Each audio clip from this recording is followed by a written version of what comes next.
What is going on, everyone? Welcome back along to the Global Rugby Challenge. It is the Subscriber Series Season 2, Round number 5, Team of the Week. Today, we have a whole bunch of stats to go through as well as the top 15 players coming out of Round 5's matches. So, if you're new around here, you didn't follow all the matches throughout the weeks that they were on, let me just recap you all as to what we had in round number 5. The round kicked off with the Guardians of the Crib in the opening match, and they went up against the Exeter Chiefs. They disposed of the Chiefs in what was seen this round especially as a comfortable victory. It's not something we've said too much in round number 5 as well. 34 points to 21. The Guardians kicked off round 5 with a nice victory. Their last match before they face up against the Flakers in round number 6. Speaking of the Flakers, they were next up in action and they were up against the Wasps. And this one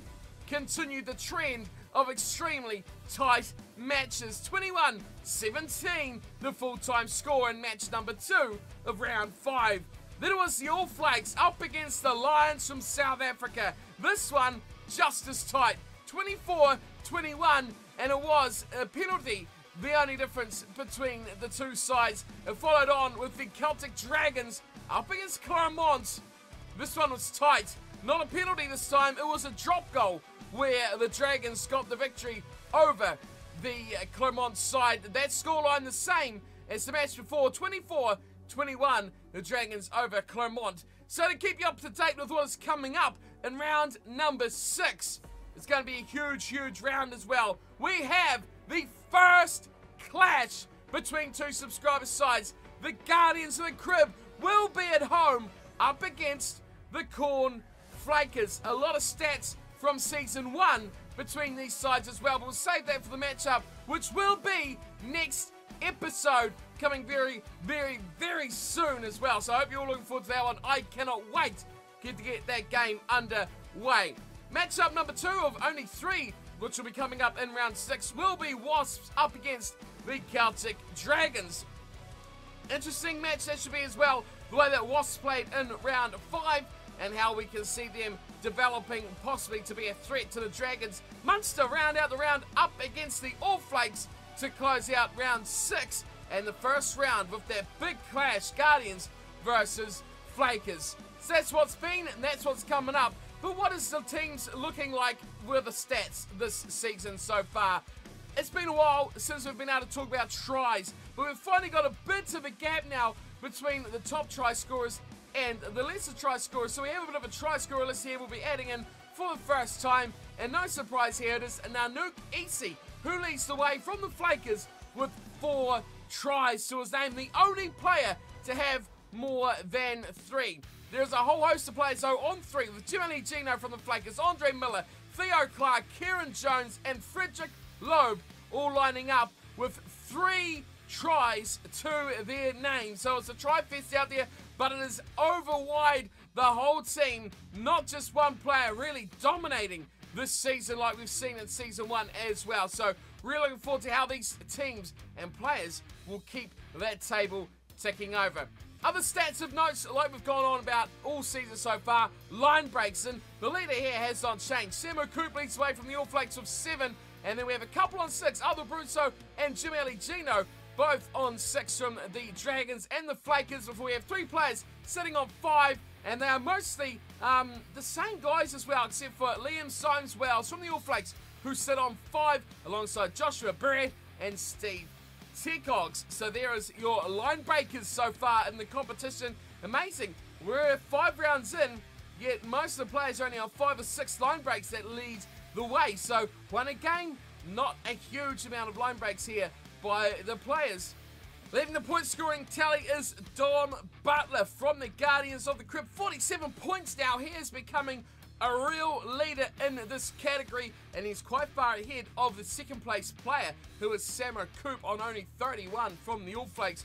Owen Richards a few behind there, Shane O'Sullivan, and is the leading try scorer, who still sits in the top 5 point scorers of the season so far. Nanook Isi with 20.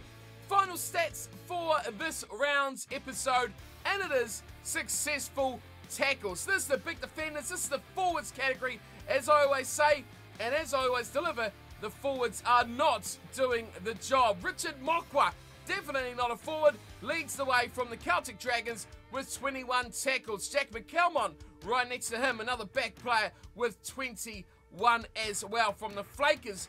So there's your leaders. Into the rest of that leaderboard there, we've got John Joseph, Jim Aligino, Ken Lynch, and Luke de Normanville, who's on 19. Joseph, Aligino, and Lynch all on 20. So at least we've got a couple of forwards getting there into that leading bunch. So there is your stat leaders on screen now. You can see those guys who is leading the way. If you are one of the players who are doing the deed, congratulations to you on leading your team from the front. But you may be a stat leader, but are you a Team of the Week player? Let's have a look at the top 15 players, one in each position, who performed the best from round 5. And this is a tough one because, yes, there's good parts, but there were some shocking parts as well, where the AI sides actually dominated good periods of these games. So let's get into it and have a look at who made this team for Team of the Week, round number 5. Leading the way in the forward pack, the front row, of course, 1, 2, and 3 will be Peter Matthews from the Flakers, James Hudson, also from the Flakers, and Nicholas Friedlander from the All Flakes. Finally, someone different, or a different team at least, into this Team of the Week. So Matthews and Hudson lead the way, but there was a lot of competition from other players around the teams as well. You might notice throughout Team of the Week that the Flakers and the Guardians really did dominate this week's Team of the Week, which is interesting as well. But I give special mention to players like O'Callaghan and, of course, Luke de Normanville as well. But Friedlander gets the nod to stop a clean sweep from the Flakers in the front row. Second row goes to Max Wilder and Ethan Nicol from the Guardians and the Dragons, respectively. Again, special mention goes out to another man who is consistently always in this Team of the Week, and that is Akahara Kamana from the All Flakes, who had a great game, especially in the line-out. Really, he disrupted a lot of ball from the set piece as well in the All Flakes match when they took on the Lions. So a big props to him getting up there. But Wilder and Nicol, really good games from those two around the field as well. Ethan Nicol was blockbusting and a great link-up player for attacks. Into the back row, and on the blind side, we've gone with Jack O'Sullivan, but he was very, very hotly contested that spot with Mark Tommy. So big shout out to Mark Tommy's performance, but Jack O'Sullivan had a monster of a game, and although he played at 8, we have moved him to 6 because you'll see who will be at number 6 when we get to that. So another representative for the Flakers, the third so far for this Team of the Week, and we've got more coming up as well. So we look to the open side flank, and we'll be going with Jake Waller from the Guardians of the Crib to line up number 7 jumper, and then number 8, Liam Symes Wells. This kid, he's a winger, can play at number 8, or maybe he's a number 8 that can play on the wing. Either way, he's fast, he's strong, and he is destructive for the All Flakes, and he is a certainty to be up there with the players of the round, if not the player of the round as well. Others, Kieran Jones, Ollie Crabb also had fantastic games, but didn't quite get themselves into the top 15 players for Team of the Week. That is our forward pack, a very strong looking one there. You can see it on screen now.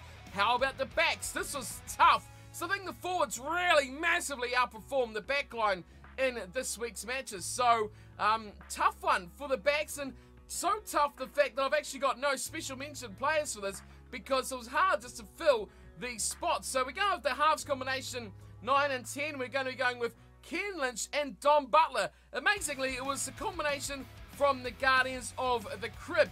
And the way that some of the scrum halves played, we've seen the All Flakes getting a big monstering for their number 9 over the match as well. But yeah, Lynch and Butler, great performance together, and they join themselves a combination going into Team of the Week.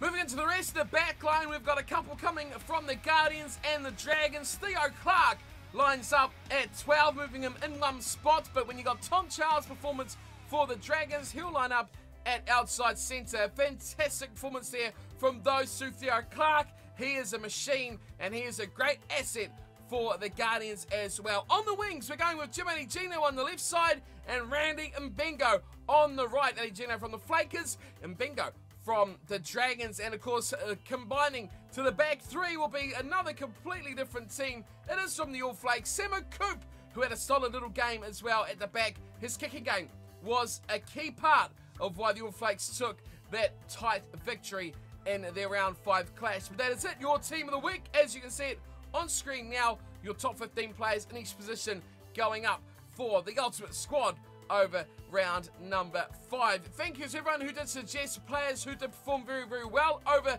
the week, or over the round I should say, and I hope you guys will be watching intensely to this up and coming round where we have the big clash with the Guardians of the Crib up against the Corn Flakers. Cannot wait for that one to get underway. And for those of you who are asking, it will be AI versus AI. I'll have no impact to this game whatsoever. My playing it for either side would give too much of an advantage to one or the other. So it will be AI versus AI clashing, just like we did last season, and we'll see how it goes. So these two sides, of course, grand finalists last season as well. If you don't know who won, check out next episode. Or of course, you go back and check out last season as well. They faced each other twice, but there was only one winner. There's a little bit of trivia for you guys out there that have been around the subscriber series for a while.